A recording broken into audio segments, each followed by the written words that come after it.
Alright, my name is Fareed, everyone calls me Chuck. Behind me is my tiny home on a few acres that I bought about a year and a half ago. When I first bought the land, I had no idea what I was doing. Kind of just learned as I went along and I've been winging it. But nonetheless, I've learned a lot, and this is going to be hopefully the first video in a series that shows people how to make their own tiny home and develop their own land. So yeah, I guess we'll just get started. I got a script here. This is for the first video, which talks about the first step you need to take before you do anything at all. So let's just get started. So first thing you need to do before you do anything at all, before you buy land, look at land, before you even think about buying land, what you need to do is decide what you want to build, because that's going to determine what kind of land you can even buy. It's going to determine how much you could spend on the land. It's going to determine where the land can even be located. So when you decide what to build, you want to break that down into two categories, right? You could decide to build what's called a temporary structure or a permanent structure. So let's go over temporary structures first. You have two main structures when you talk about temporary structures. That could be your tiny home built on skids or built on wheels. Behind me, my tiny home is built on wheels. Now, I don't really care to build anything on skids. I just don't see a reason to. Just be mindful, if you build on wheels and you plan to tow this behind your truck on the road, you need to meet DOT guidelines, which means no more than a maximum of 8.5 feet wide and 13.5 feet tall. At least that's the restriction at the time of this video. So let's jump into the pros and the cons of building a temporary structure, and then we'll jump into the pros and cons of building a permanent or fixed foundation structure. So the pros, if it's temporary, is it's going to be considered temporary. So that means you probably won't need to follow as many rules, and a lot of times you won't even need a permit.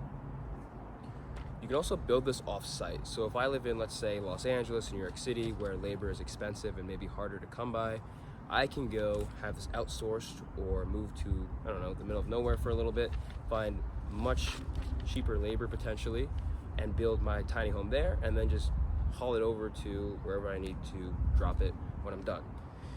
And that also means you can have your tiny house be built in the middle of nowhere or sit in the middle of nowhere, because you don't have to worry about building it there. You could build it somewhere else and drag it out there. What else is a pro? You won't need to worry as much about residential code depending on where you are. These aren't inspected the same way that a permanent home is inspected. A lot of times they're not inspected at all, which is, a pro and a con, I guess, depending on how you look at it. For me, I think it's a pro if it's something that I'm going to be living in. Another pro is this likely won't increase your property taxes, because it won't really add any value to your land, which brings me into the cons. So, a con, this won't increase your property taxes because it won't increase the value of your land. So if this doesn't really increase the value of your land, you're missing out on kind of some wealth building there, but we'll talk about that later. Another con is it won't really appreciate. It might appreciate, but chances are it won't, and that means you won't build much equity. So if you take out a loan, if you can even find someone to lend on this, you could get upside down in the loan or in the mortgage pretty easily, because you could owe more than the house ends up being worth. So you won't build up equity, it won't add value to your land, and it's going to be hard to finance. A bank's going to have trouble appraising this because it's hard to find comparables for something like what's behind me. It could also be stolen. I could literally come here with a truck and just haul this off. I could go to your tiny house and probably steal it too if it's set up the same way as mine. So why would a bank lend on something that someone could steal overnight? That's very risky. And that brings me to the next point, which is that it's hard to insure, because again, it's very risky. Insurance companies know these can get stolen, and they know that, or they don't know how they're built all the time. So it could be built very poorly, end up catching on fire, then the insurance company has to pay out. So it's harder to underwrite something like this. Another con is that some places just simply won't allow you to have this. You want to check with your county, your city, and your HOA if you have one before you do any of this. So that's basically everything for the temporary structures, the pros and cons. That's what you need to keep in mind. Now, if we go over to permanent structures, something on a fixed foundation, we have a whole new set of pros and cons. And something on a fixed foundation or a permanent structure home is a traditional home, something you might see in a subdivision, for example. Most likely it could be the home that you're living in right now. And the pro is that it's easier to finance and get a mortgage. So you don't have to do all this out of pocket. You could have someone finance the building of it as well. Banks do this all the time. It's their bread and butter. They know how to lend on fixed foundation, permanent structure homes. It'll also add value to your land if you do it the right way. You really have to mess up the house for it to somehow not appreciate the value of your land. And if it adds value to your land, that means you've increased the equity you have in your land, and you're creating wealth and you're building equity. I think I said that twice. So that's great, creating wealth. You also get tax benefits. A con is it will likely be more expensive. A lot of places won't let you do it. The building code, if I'm correct, requires a minimum of 400 square feet to build a home. This behind me is nowhere near 400 square feet. 400 square feet is still tiny, but this is probably about half the size.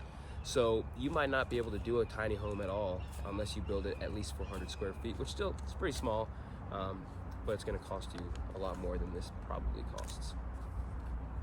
Another con is that it's immobile, so you can't move the house. That could be a pro because no one could steal it, but depending on where you are, what your lifestyle is, that might be a downside for you. Another con is that it's going to require more permits. This house behind me, a lot of times it requires no permits, but you're going to need more permits if you have like a regular fixed foundation home. And you're going to have to build it up to code as well, which of course can be more costly. And that brings us to our last con. You'll likely have an increase in your property taxes because it's going to add to the value of your land, which means it's going to get reassessed and your tax bill is probably going to get higher. So keep that in mind. So that basically sums up the pros and cons of whether you decide to build this on a permanent structure or do it as a temporary structure. If I were to do a temporary structure, personally, I would stay away from skids. I would put it on wheels. If I were to do this all over again, some of the factors I would consider are things like my lifestyle, which you should consider. You should consider how much space you'll need. If you might need more space down the line, maybe you want to start a family, get a dog, get a couple dogs, whatever. If you need to move the home at any point, probably don't want to do a permanent structure. You also want to consider where this is going to be. So will the county even allow you to do this? Will the city you're in allow you to do this? Will your HOA allow you to do this? Then lastly, you probably want to weigh in your budget, because if you have $20,000 to play with, that already knocks off a bunch of things from the list. So consider these things before you buy a house, before you decide what house you want to build. And then once you decide what you want to build, you can finally start looking for land, which is the second step in all of this. But before you do anything, find out what you want to build. That's it. Thanks.